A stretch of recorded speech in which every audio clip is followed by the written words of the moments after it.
if you could please introduce yourself to the audience, where you're from, including your roots. Do not leave that part out. Cool, cool, cool. And then all of the amazing work that you do thus far. Okay, perfect. So hi everyone, my name is Charysse Tia Harper. I am a documentary filmmaker. I'm currently residing in London, but I'm originally from Oxnard, California.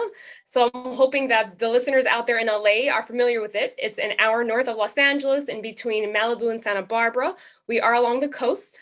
I am of Trinidadian heritage. Both my parents are Trinidad immigrants coming to the country in the 60s and 70s. So my work has been focused on making documentaries about both my identities, my Trinidad and Tobago heritage, and my American nationality. So I first started off making The Other Side of Carnival, which is a documentary about the carnival in Trinidad and Tobago and the socioeconomic effects of the event in the country. And then I moved on to making something called 12 Months, which is about a man in Los Angeles who rented his 3-bedroom home to a woman and her 4 children who were essentially homeless for a year.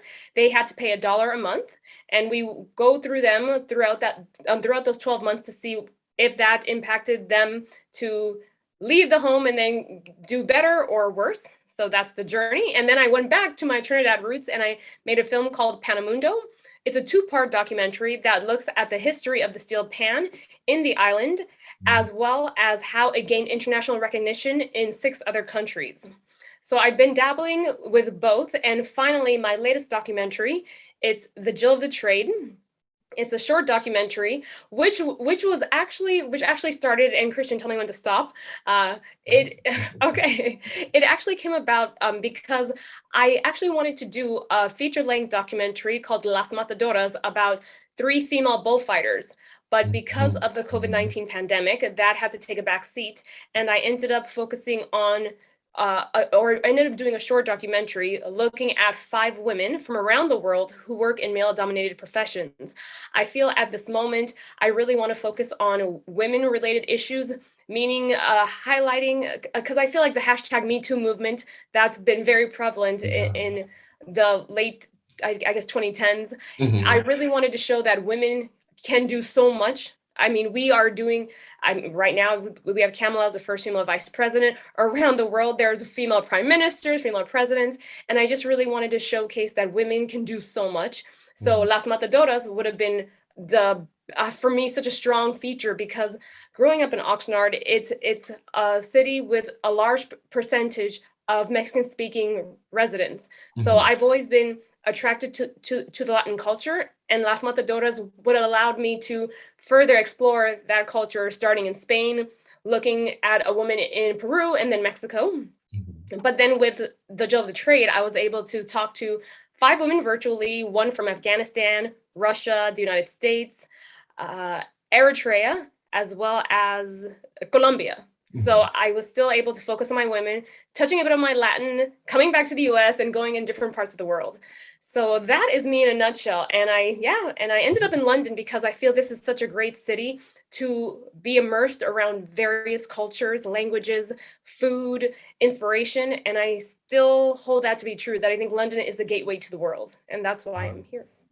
Wow. Wow. Okay, so we have a lot to cover, a I lot to cover. know. Yes, and I know we're here for the Jill of the Trade, but I'm not gonna be able to help myself from mentioning 12 months because I saw that and I was like, yeah, I'm gonna have to ask questions about that film too. Oh, please do. So, but first our warm-up questions. So if you're ready, Mhm. what is your favorite part about your culture, whether that's music or food or a specific location that really reminds you of home, or even your parents' roots as well?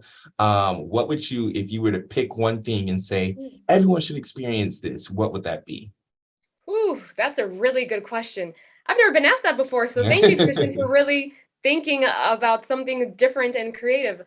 My favorite part of my culture, I feel carnival would be the most obvious one Mhm. because it's something, I mean, I think Trinidad and Tobago's carnival, as well as Brazil's carnival, and of course, Mardi Gras in the US, is very popular around the world. But would I tell people that that's my favorite?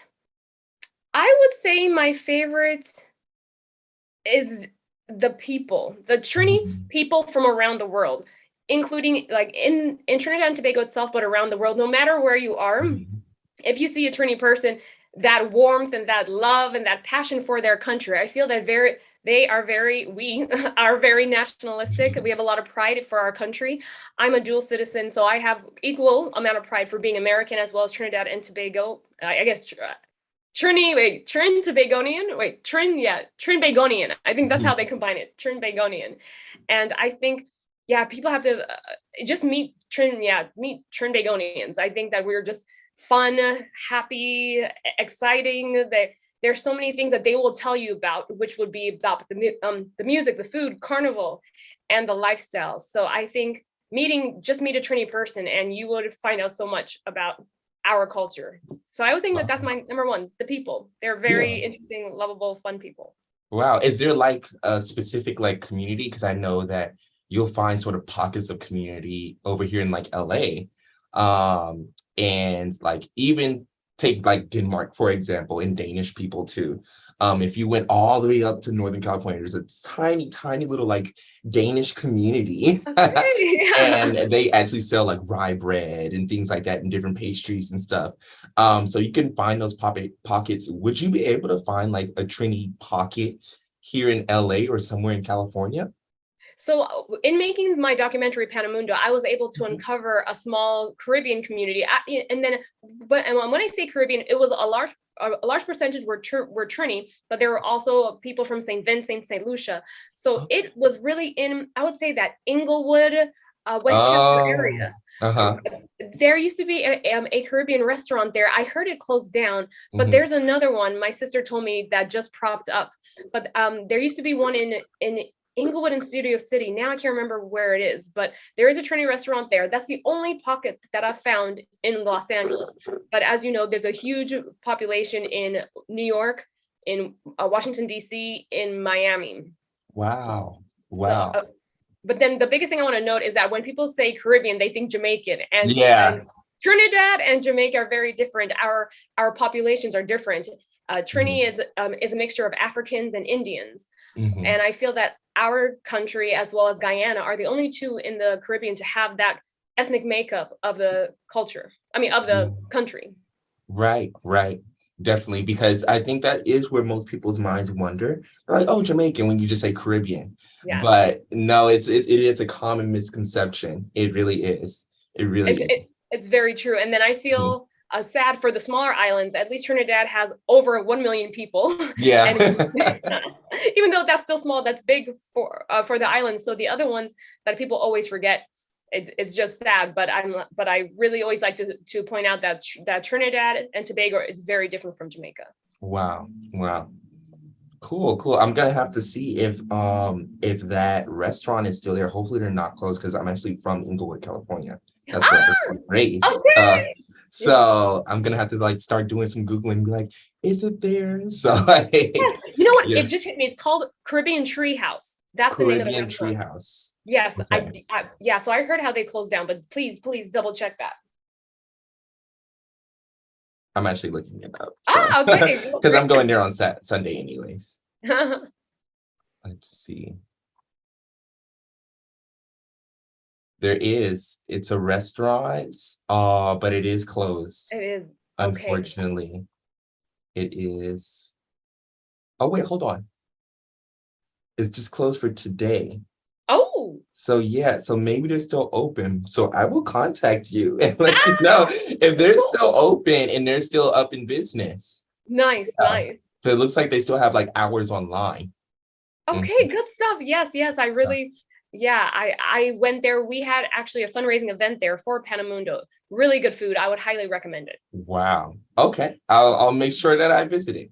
Well, Awesome. okay, speaking of traveling and going to different places, what do you think is the best place you've ever visited during your Oh, I always have this conversation. Uh-huh. Can I give you three, my top three, or Yes. does it have to be one? Yes. Uh-huh. Okay, top three would be, and not in any particular order. Just my top three. Lagos. I Okay. loved Lagos. Everyone has not everyone. A lot of people have a misconception when you talk about Africa in Yeah. general, the continent of Africa. People already have an idea of what it is, and then when you start naming things like Nigeria, it's like, oh, but Lagos Yeah. was so much fun. The I think the will, when you're poor, you get very creative with Hmm. ways to make money, that legal ways to make money and ways to make things stretch out longer. For Hmm. example, a dollar, you know how you could just easily spend a dollar, but they'll find a way to spend to make that dollar go for a long way. And I just thought that the creativity and again the warmth of the people and the energy and the wanting to do better, because Nigeria is the most populous country on the continent of Africa, and Hmm. sadly there is a lot of corruption going on there. So Yeah. although the country is rich in resources, a lot of that doesn't trickle down to the people. So Hmm. I just love seeing the people finding a way to still survive, and the energy and the passion for the music and for film and for life. So love, absolutely love Lagos, and I would definitely recommend anyone go there. I mean, yeah, I recommend everyone to go there. Second, Cuba. Mm. Loved Cuba. I think Cuba, I love again the Latin culture and I love salsa dancing. So having uh that I guess being an American and you always hear, oh, Cuba's communist, stay away, and Yeah, being there yeah. and Hmm. meeting the people, everybody's the same, no matter where you go, no matter how rich they are, how poor they are, Yeah. everyone's the same. and, and their Caribbean vibe and the love of life, the dancing, the culture, the history, the things to see. Loved Cuba. Again, something highly recommend everyone do. And my third, and this is very cliche because I didn't want to do it. My sister lived in Hawaii, and she's always Oh, like, "Come visit me, come visit me." I'm like, "No, I already been to Trinidad. I've been around the Caribbean. They're uh-huh. better." Da, da, da, da. Right. Oh, You'll never compare. Yeah. exactly. Oh, Christian, I'm guilty. I went to Maui. Oh, oh, beauty at its finest, manicured lawns,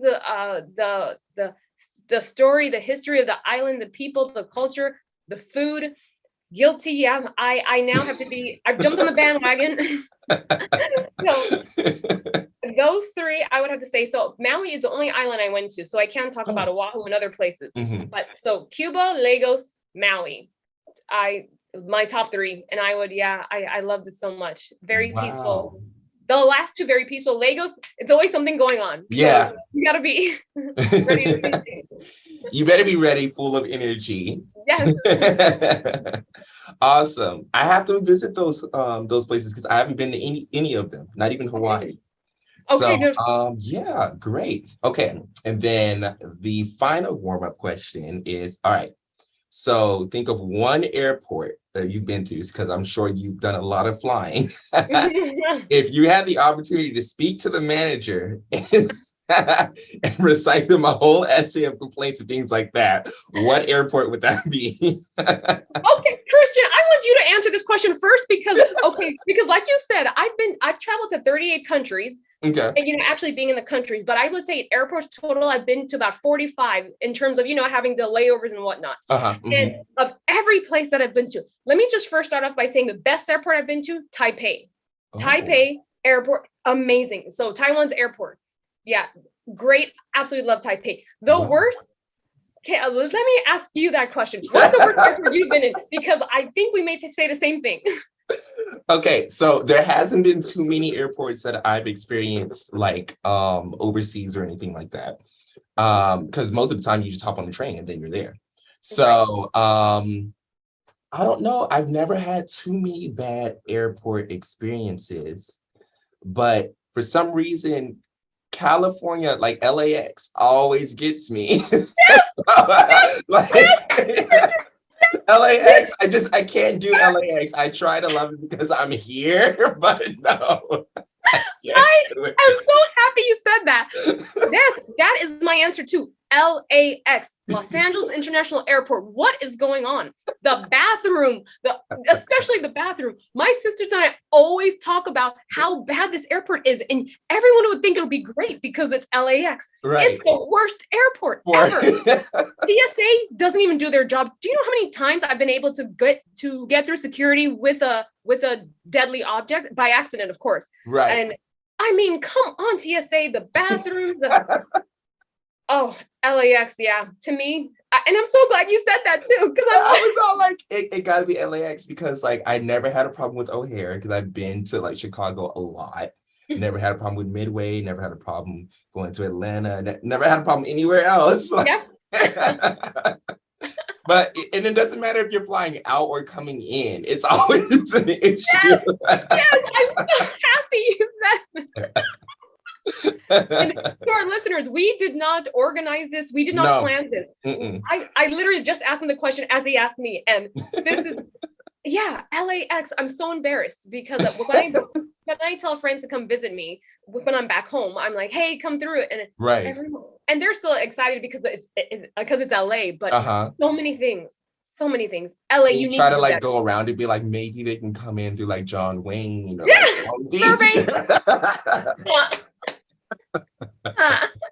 like I will make the drive. Yes. Thank you. Yes.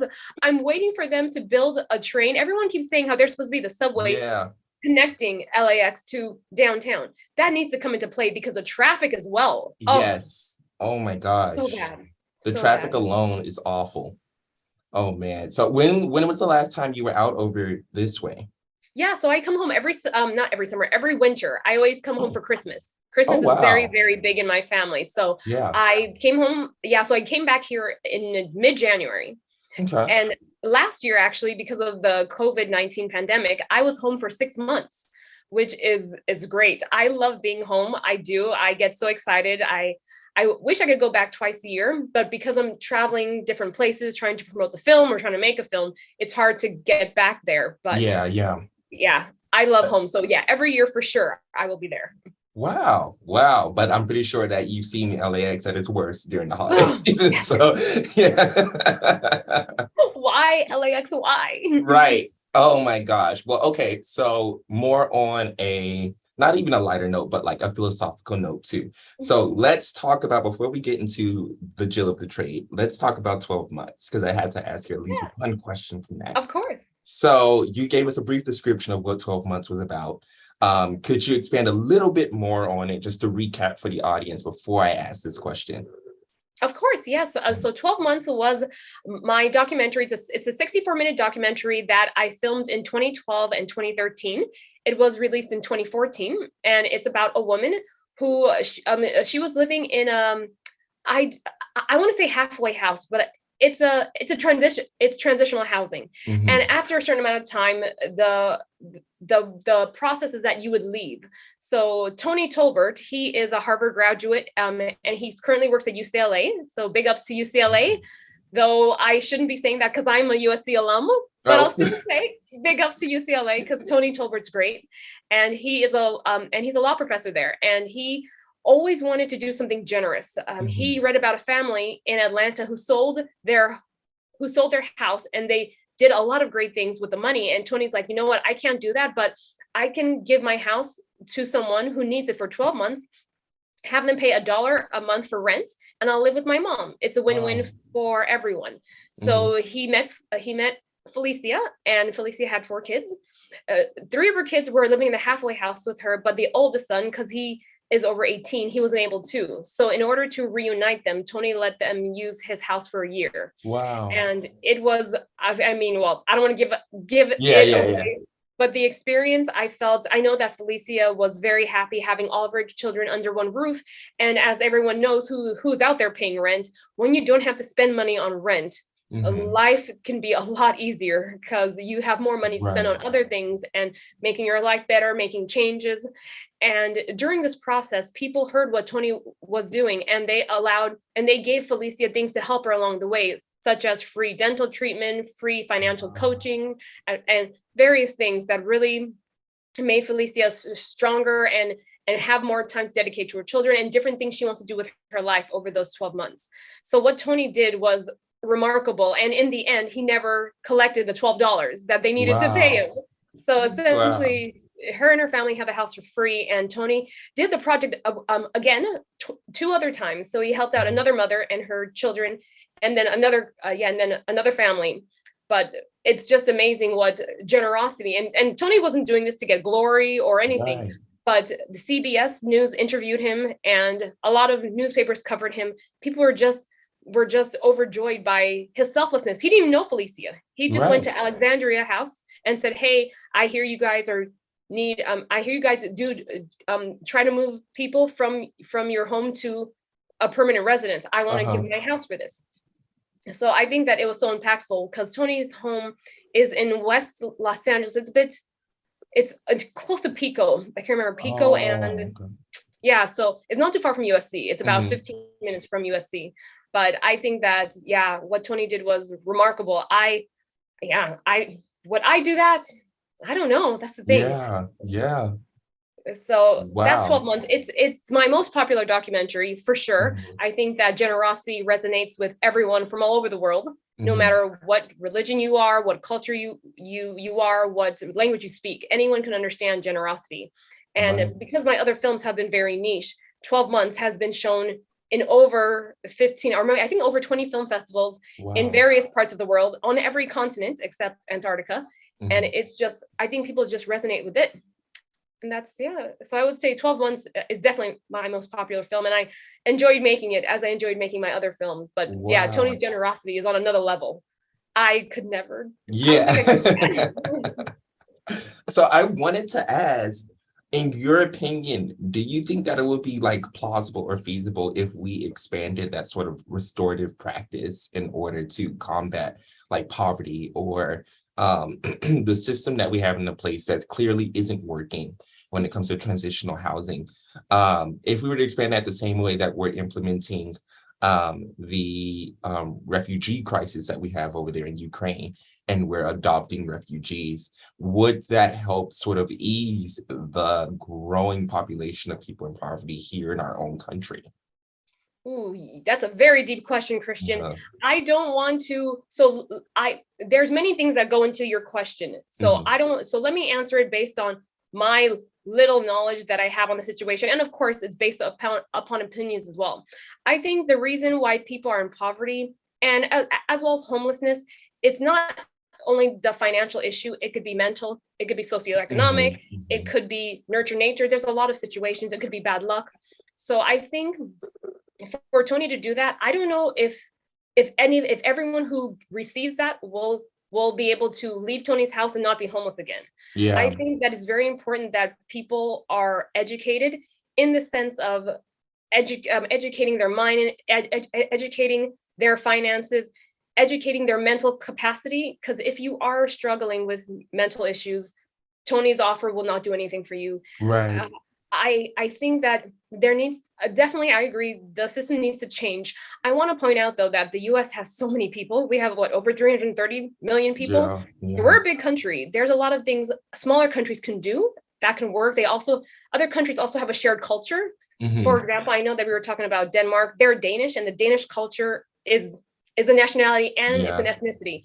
The US doesn't have that. Mhm. So I think there's many things that we need to look at to understand how best to do it. But I definitely think starting small, say, for example, if Santa Barbara, I'm just naming cities that I know Mhm. because it's a smaller city. If Santa Barbara tried this and then another city tried this and another city tried this, and we can see that it could work, then go for it. But I think, Yeah.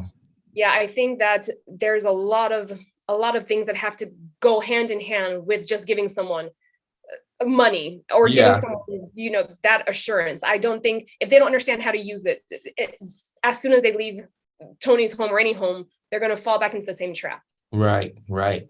So it's more of a system-based thing that needs to be adjusted with a combination of different stuff. Yeah, Exactly. yeah, Yeah, I think it's yeah. it's very, very intricate and yeah, very deep. Yeah, so I think starting small with maybe 10 people in a facility, let's see how that goes. And let's take 10 people of different backgrounds. Let's take Mhm. someone who was successful and then had bad luck. Let's take someone who has mental issues. Let's take someone who's been on drugs. Let's see how best to implement this based on the subjects we have. So I Mhm. think yeah, it's got to be very detailed, very thought out, and it's just not a one. What is it called? How do they say A one? one quick fix. Yeah, Yeah. Uh-huh. or one size fits all. That's, yeah. Yeah. Mhm. Yeah. But I but it's definitely definitely, agree. yeah, Yeah, and then it requires people who have the patience and the understanding to do this. So exactly. I'm very hopeful. I do think that people, I don't think people want to be homeless or Yeah. struggle. I just think that they may not know. I Mhm. mean, one example is when I received my first credit card. As somebody who never had money, I had to work. So I grew up in a middle class family. But I have three sisters. So when you have three sisters, and although you have two parents who are working, you're not, unless you have amazing, amazing jobs, Yeah. you're not going to be, so I was never homeless or hungry or starving, but it's not like my parents were ballers. So Right. so if you want something, then you work for it. So Hmm. when I first received my credit card, I was like, Yeah. $3,500. And then within the first 6 months, I mean, not that it was maxed out, but then I had like $1,500, $2,000 debt. And it's like, Yeah. whoa, oh my gosh, okay, I need to really understand how to use this. So I Right. think it's something like that. You just Hmm. have to make people understand, teach them about financial literacy, teach them various things. So Right. Right. I definitely agree. Yeah, that was just a question that I was just itching to ask. no, no, please do. I Yeah. love it. I love your Yeah. questions. They're so thoughtful. Thank you for asking these. Oh yeah, of course. I mean, like each and every, I didn't get time to look at all of your films, but the moment that one caught my eye, I was like, okay, I at least need to look at the preview and things like that, and the That's interviews awesome. that you did for it.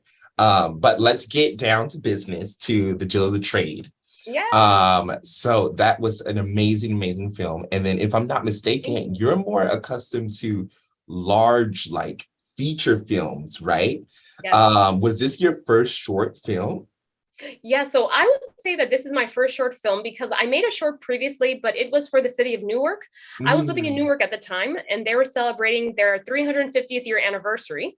So they had a call to to creatives out there to do something for them. So they wanted a 30-minute documentary. So I made a 30-minute documentary for them. But for me, this is my first, like mhm. my topic, it's my first baby short documentary, because like you said, everything else that I've done has been over 45 minutes, so between 45 minutes and 87 minutes. Wow. And I wanted to challenge myself to do something short, and this is to go along with what I said about not being able to do Las Matadoras because the COVID-19 pandemic closed down all the corridas, the bullfighting arenas. So Hmm. I said, okay, I still want to do something about women, showing female empowerment and the strength of women around the world. But let me do it on a short form, because it's virtual, and Yeah. there's only so much, I think there's only so much you can intrigue and entertain people with a virtual film. And B, because I don't want to spend a year or two on this, let me do something shorter.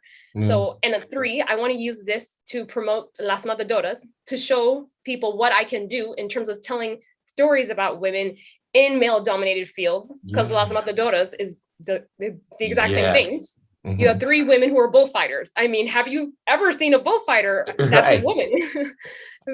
So that's why. So the Jill of the Trade was a challenge on many different levels, but yes, it is my first short, and I really wanted to make it international, and I wanted to get women from different cultures who speak different languages, because I Mhm. want people to understand that women's rights, it's not just an English speaking thing, or it's not Yeah. just an American thing, or it's not just a Middle East thing. It's every woman around the world faces the same thing regardless of where they are.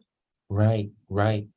Definitely. And could you tell us a little bit about the journey that it took to find these women? Because I knew that you had to narrow it down. Actually, it wasn't necessarily an issue of like, oh, is there any women that are out there doing these jobs? No, they're there. It's Yeah. just that we never provide the space for them to say something. So because I won't even dare to say provide the opportunity, because the opportunity is already there and they're already exercising it. They give themselves their own opportunities. But if we provided the space for them to tell their stories and for us to learn from them, then that is something completely different in and of itself. So I just wanted you to explain sort of the journey of narrowing it down, because it seemed like that you actually had a large plethora of people to choose from, but you had to narrow it down towards like both chemistry and then also their comfort in front of a camera. Yes. Yes. So what was that like? Yes, yes. Thank you. Yeah, for that question. Another good one. Christian, you're really good at this. I hope Well, you're I would hope so. Third season, so yeah. you're like a pro. No. Yeah. So to answer your question, the Jill of the Trades, the journey started with obviously finding the women. So in August of 2020, is when I said I want to make this documentary. I would like to film before the year ends. So I did a feeler out to all my film-based networks, with We Are the Industry being one. I'm part of WCA, which is the Women's Cinematic Association. USC. It's the Women in Cinematic Arts for the USC. I think that's what it stands for. And then DocuLink, and just asking various people around, hey, I'm looking for women. This sounded very stalkery, but hey, I'm looking for women. If you all know any women who are working male-dominated professions, let me know. First, my idea was to have 6 women representing 6 areas of the world. I wanted one in the Americas, and then I wanted one Europe, Asia, Middle East. I know that that's really not a continent, but Middle East, Africa, and Oceania. So I'm like, okay, if I could get these women, then I would be perfect. So in talking to women, I actually reached out to women itself. One being the first female sumo wrestler in Japan. She actually has a documentary made about her. It's called Little Sumo. So she was one person I try to get, and then I also contacted embassies, high commissions as well, because obviously they would like to promote their country and their citizens. So I contacted them. I contacted magazines because I read about women in Time, as well as what's the other one? Not USA Today, but Time, and another one. And I contacted them anytime I saw women. I was just like on the hunt for women. Right. So I would just email them, social media, and then various people came to me, such as the women valets. I never thought of that.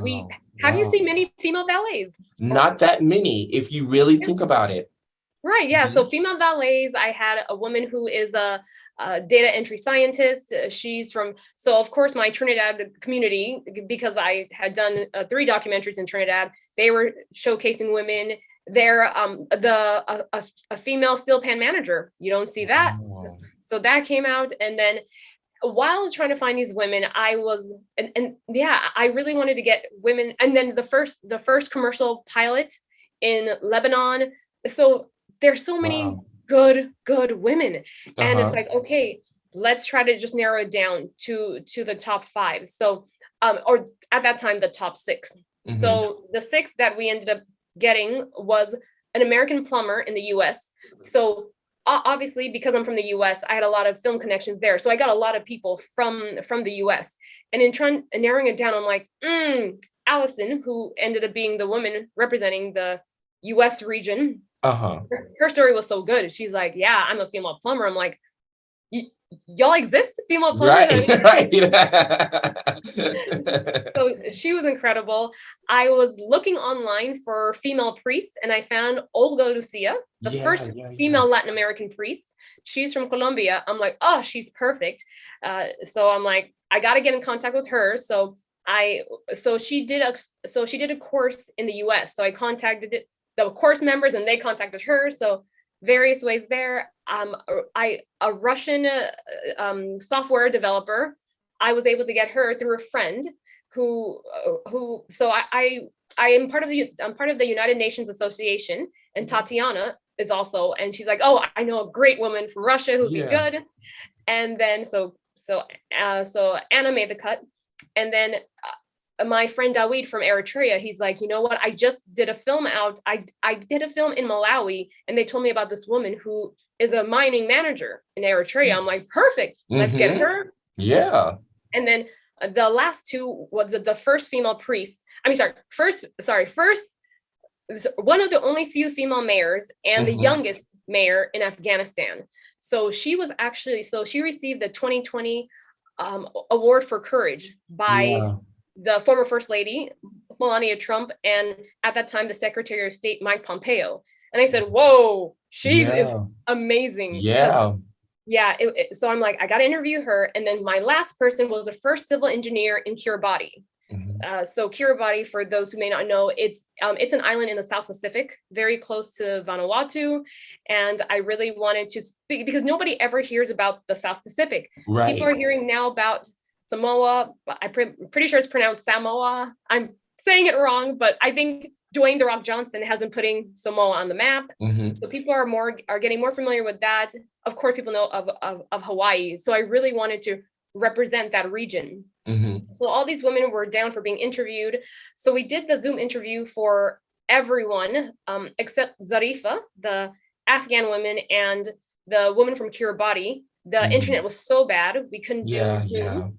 So I ended up recording myself with the questions and had them record their answers. Oh, Zarifa was okay. able to do it. Right? Uh-huh. Yeah. So that Yeah. was, I'm like, that makes sense. A workaround. Yeah. Yeah.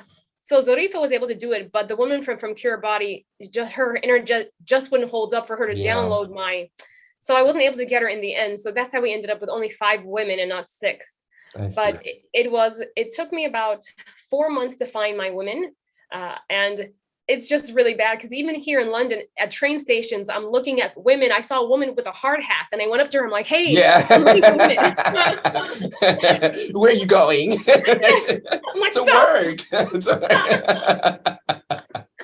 and then and then as you said, some people are just not camera people because at the end of the day Right.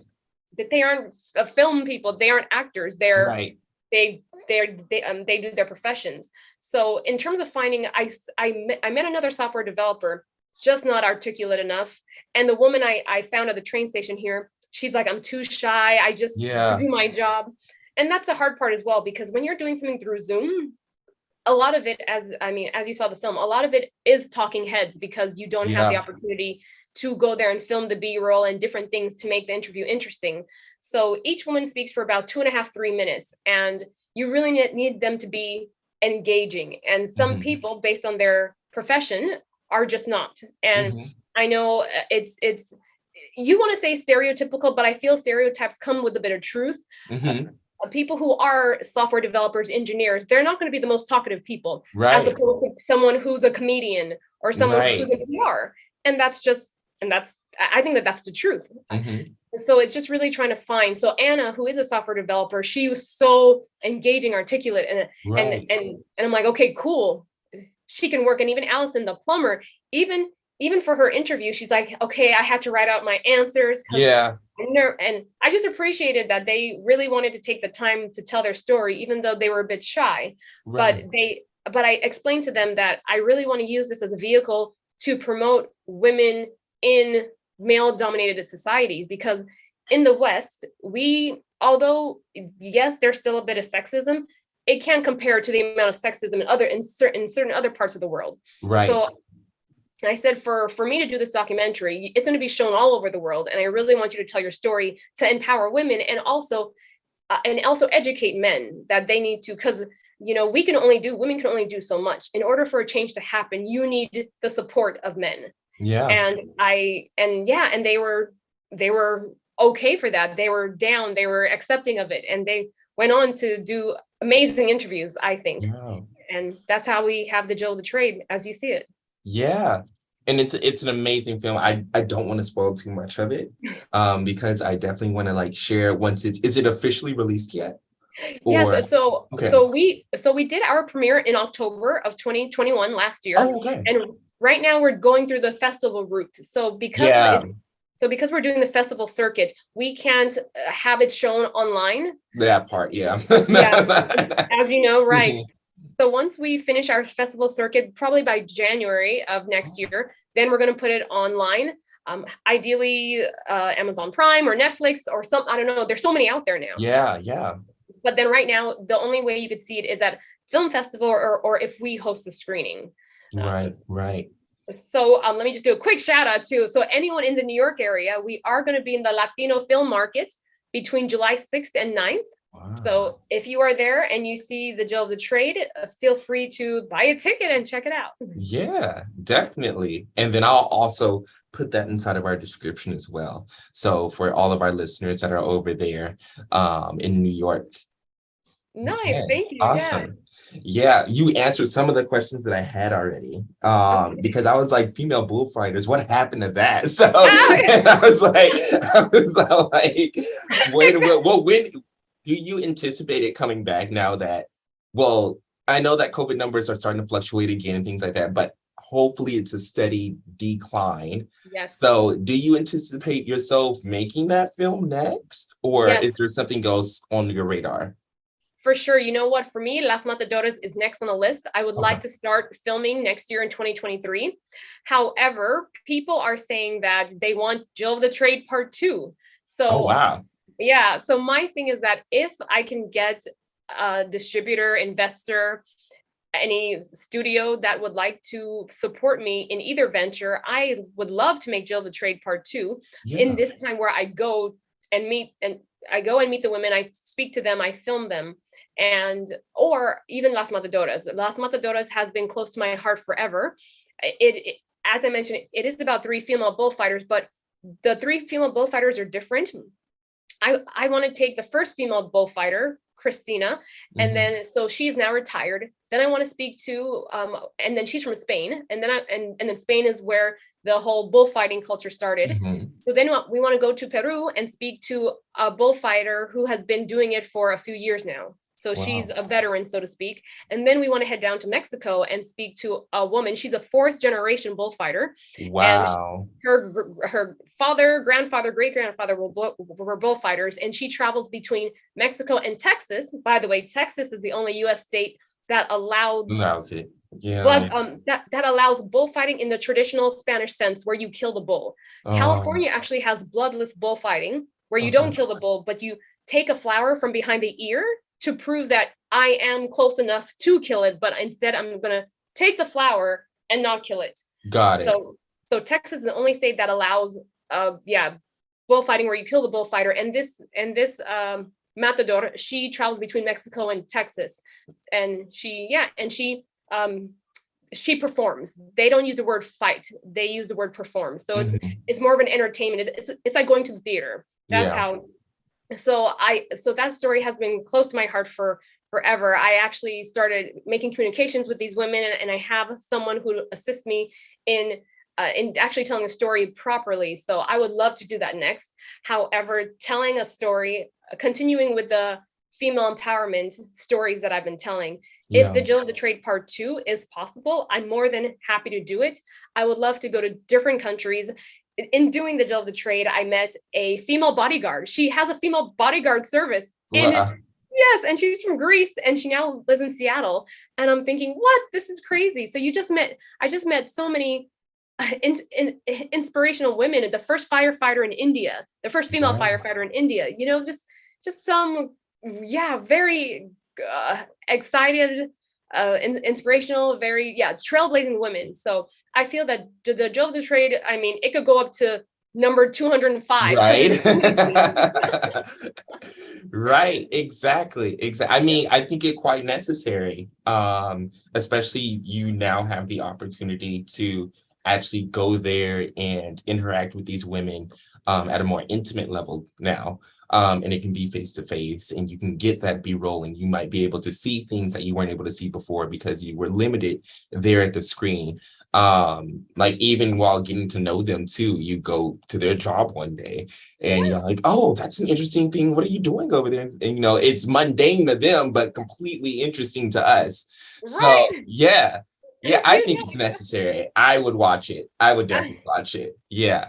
Thank you. And then, Christian, as we're talking about a B-roll, let me just give a shout out to the women in the Jill of the Trade. Again, none of them are filmmakers. They do their own professions as miners, as priests, and whatnot.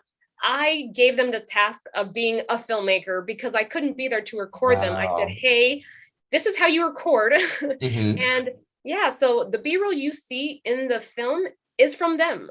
So Wow. some of it may not be in focus all the time. Some of it may be a bit wobbly, but they did the best they could with the skills they have, because remember, Yeah. they are filmmakers. Zorifa was the easiest because she is a mayor, so she's a public figure. She had tons of material, Yeah. but yeah, other people, they didn't have that much material. Fair enough. This is Mhm. not their job. So I just want to give a shout out to them because they had to be put into a position that Right. they shouldn't have to. Yeah, that they didn't sign up to also film. They Right. signed up to Right. be interviewed. So I want to thank them for making that film possible, because honestly, it was I said, yeah, this is a unique way of filmmaking during the pandemic, where they were essentially the filmmaker, and Right. I really appreciated their time and effort to really help me tell their story. And it was another collaborative effort. So yeah, filmmaking continues to be an art where you involve a lot of people, including the cast is also the crew. Yeah, exactly.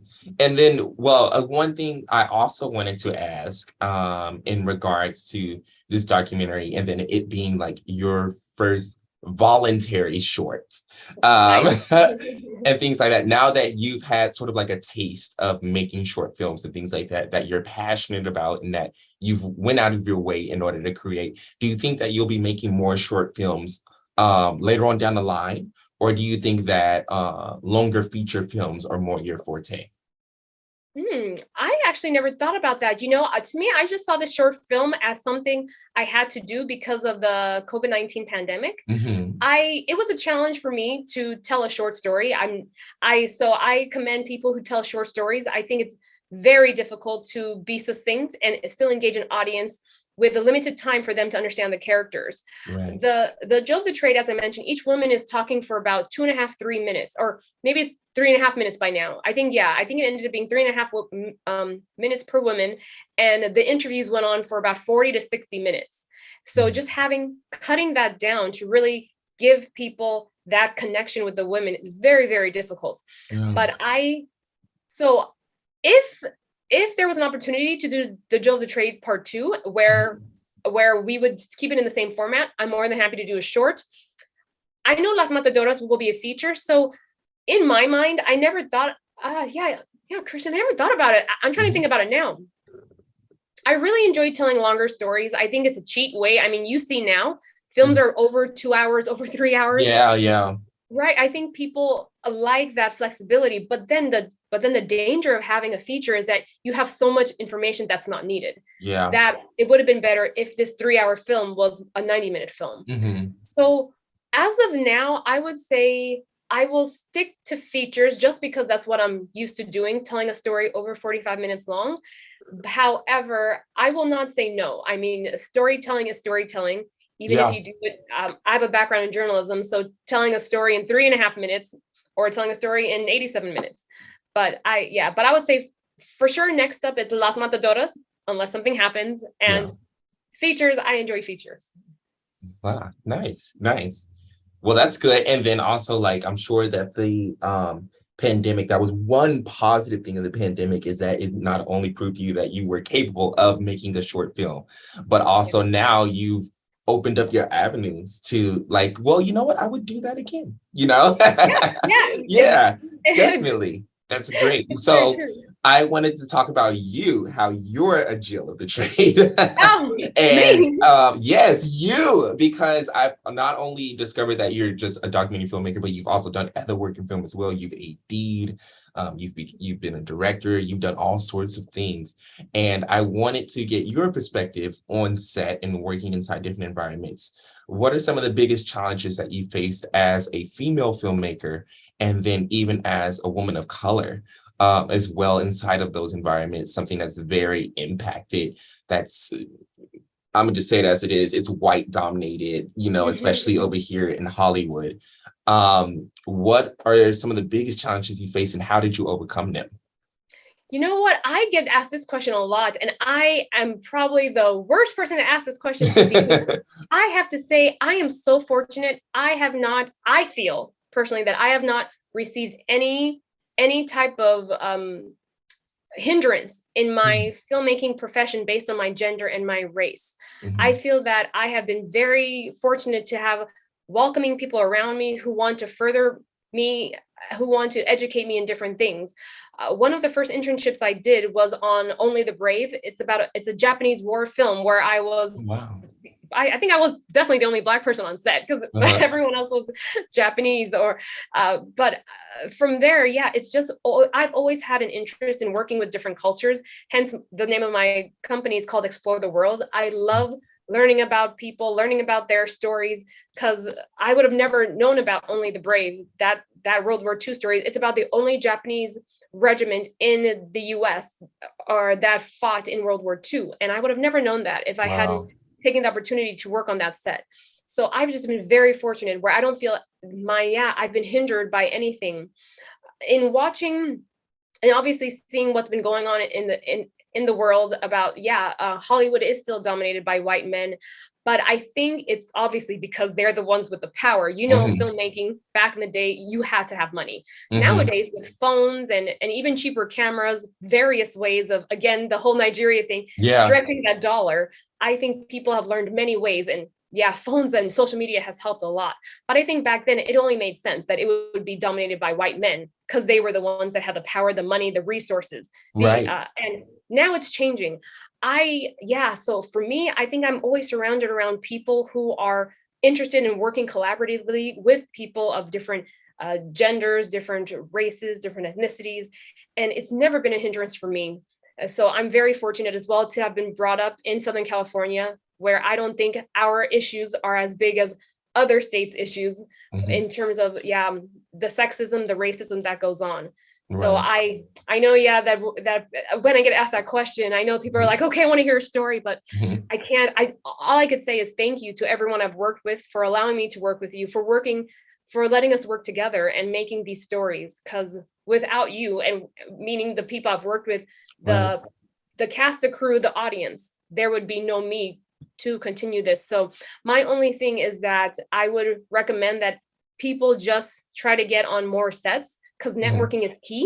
The more people you know, the more opportunities you will get. I think that's hands down the way it goes in film. It's not something where your CV speaks volumes. That's not this kind of industry. Hmm. I think you really got to know people. Yeah.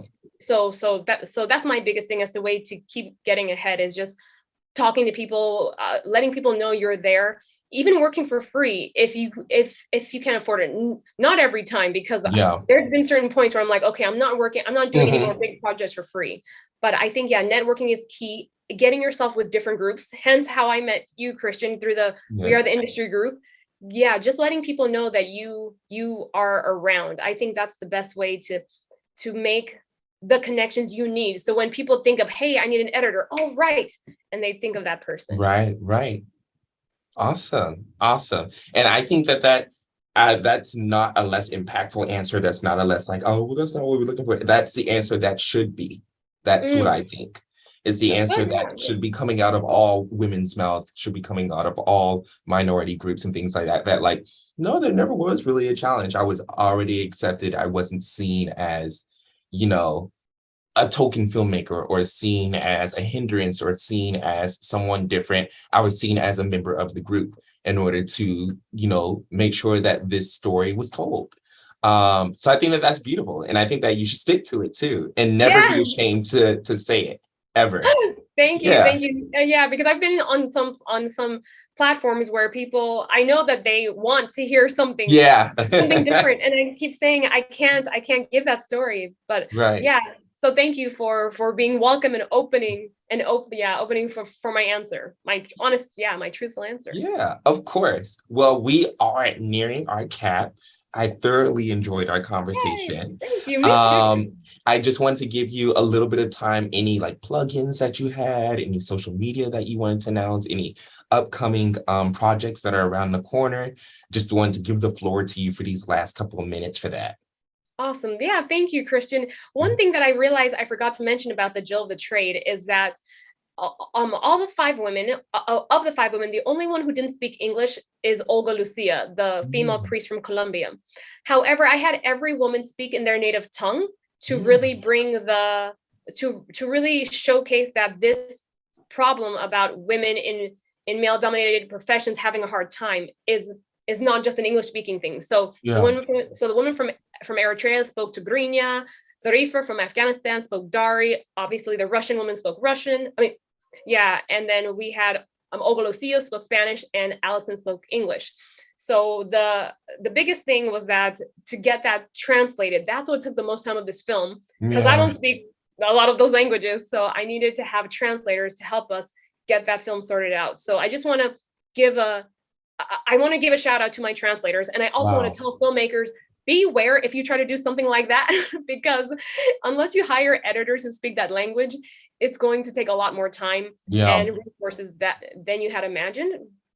And then the next thing I want to say is yes. So as I mentioned, how the Jill of the Trade, we are not on any streaming platforms. Right now, we're doing the film festival circuit. Our upcoming festival is the Latino Film Market in New York between July 6th and the 10th. I don't know the date of the Jill of the Trade yet, but it will be coming out. And then after that, we are going to be in Barcelona for the Love and Hope Film Festival in September. Obviously, we're hoping to get into something in between July and September because we have applied to a few film festivals, and I really want to try to get it out there. Again, we've applied to festivals where in the home country of the women or close to it. So for example, there's no film festivals that I could find in Afghanistan. So we picked the nearest one, and that would be Dubai or the UAE. So we applied for Dubai. We applied for, there was nothing in Eritrea. So we applied for a festival in Kenya.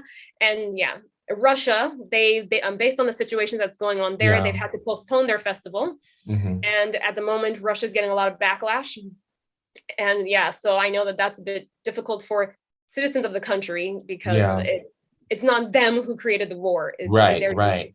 So I know that, so Russia's postponed theirs. And then again, we applied in Colombia and the US. So we're just trying to really get it out there. So definitely check those out if they're in your area. If you want to contact me, we are at the Jill of the Trade on Instagram.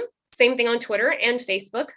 We are not posting regularly because there's no news to post regularly. But when there is news, we're there. So we just had a post today. And and I would just say, if you have any suggestions on places that we should promote or screen or film, definitely let me know, because we can still host public screenings. And that's what we want to do. So over the summer, we're trying to find different venues to put the film out there. We really want people to know these stories, especially Zarifa, who is the Afghan mayor. You all know that the US withdrew from Afghanistan in September of last year. So that put Zarifa in such a bad situation where the Taliban came to her home and she had to flee the country with her family. So it's been very devastating for her and her family. However, she is still speaking on behalf of the treatment of women in her home country. So all of this is to help support Zarifa and the women in the film, their mission of really trying to tell their story, letting people know that women deserve to be on an equal platform, not just because we are the physically weaker gender doesn't mean that we should not be able to have the same opportunities as men. It's something as simple as equal pay for an equal job. So I think Jill of the Trade and other stories similar to it will be able to push this idea. And I know so much is going on with the Roe v. Wade as well. So we just have to hope that stories and more people realizing things like this exist can really help change the narrative for women around the world.